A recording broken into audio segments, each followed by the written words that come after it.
চলে এসেছি আবারও ছোট্ট একটা নতুন রেসিপি নিয়ে। আপনারা দেখছেন গ্রামের মেয়েরানো ইউটিউব চ্যানেল। আমার এই ছোট্ট চ্যানেলে তোমাদের অনেক স্বাগত জানিয়ে আজকের রেসিপি শুরু করছি। বন্ধুরা, শুরু থেকে শেষ পর্যন্ত আমাদের সঙ্গে থাকো, স্টেপ বাই স্টেপ দেখতে থাকো। তাহলে চলো আজকের রেসিপি ঝটপট শুরু করে দিই। তো বন্ধুরা দেখো, বেগুনটাকে আমি কেটে ধুয়ে জল ঝরিয়ে নিয়েছি। বেগুনে আমি প্রথমে দিয়ে দিব স্বাদ অনুযায়ী একটু লবণ, দিব এইখানে কালার অনুযায়ী একটু হলুদ, দিয়ে দিবে ভাজা জিরে গুঁড়ো, একবার দিয়ে দিব ঝাল অনুযায়ী একটু লঙ্কা গুঁড়ো, দিয়ে করে হাত দিয়ে আমি মেখে নিব সমস্ত উপকরণটা। সমস্ত মশলাটা এইভাবে হাত দিয়ে কিন্তু খুব সুন্দর করে মেখে নিতে হবে, যাতে সমস্ত মশলাটা বেগুনে অ্যাড করে। বন্ধু, উনুনে একটা কড়া বসিয়ে দিয়েছি, কড়াটা গরম করে নিয়েছি। এইখানে দিয়ে দিব সরিষার তেল। তেলটা খুব সুন্দর করে গরম করে নিয়েছি। এখানে দিয়ে দিব ডিম। পরপর আমি 3টে ডিমের টোপ করে নিব। আগে ডিমটাকে এইভাবে মাছ দিয়ে আমি একটু ভাজ দিয়ে নিব। বন্ধুরা দেখো, ডিমটা ভেজে তুলে নিয়েছি, বাকি তেলটা রয়েছে, ওই তেলে বেগুনটা আমি ভেজে নেব। পাতলা করে রেখে দিয়েছিলাম বেগুন,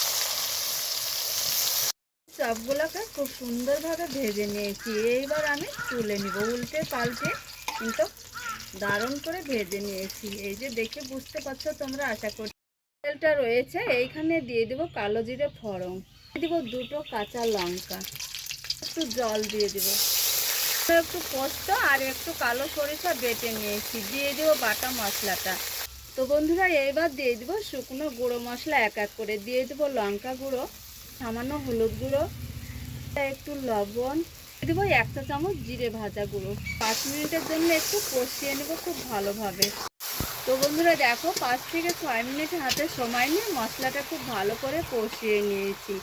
আমি কি মশলা দিয়ে কিভাবে রান্না করছি বন্ধুরা, তোমরা ভিডিওটা স্কিপ না করে পুরো ভিডিও দেখতে থাকো, যে আমি কি মশলা দিয়ে রান্না করছি। পুরো স্বাদটা তোমরা পেয়ে যাবে।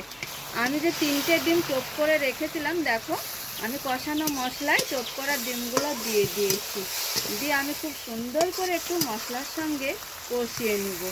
এতক্ষণ পর্যন্ত যারা ভিডিও দেখছো একটু লাইক করো না। আশা ভেজে রাখা ডিমে এইবার যে ভেজে রাখা বেগুনের চপগুলো এক এক করে দিয়ে দিব। দেখো সবগুলো দিয়ে দিয়েছি, দিয়ে মশলার সঙ্গে ডিমের সঙ্গে একটু আবারও কষিয়ে নিব, যাতে বেগুনটাও না ভাঙে, ডিমটাও গোটা থাকে। খেতে কিন্তু খুব ভালো লাগে এইভাবে একটু নতুনভাবে রান্না করলে। বন্ধুরা দেখো, আমি 5 থেকে 6 মিনিটের জন্য ঢাকা দিয়ে আমি রান্না করে নিয়েছি। তার মাঝে আমি একটু নাড়াচাড়া করে নিয়েছি, আর এইখানে দিয়ে দেবো গোটা কাঁচা লঙ্কা একটু। বন্ধুরা দেখো, ঢাকা দিয়ে আবারও আমি কাঁচা মরিচ দেওয়ার পর রান্না করে নিয়েছি, ঢাকা তুলে নিয়েছি। এবার রান্নাটা একদম আমার শেষ হয়েছে, একটা প্লেটে আমি নামিয়ে নেব।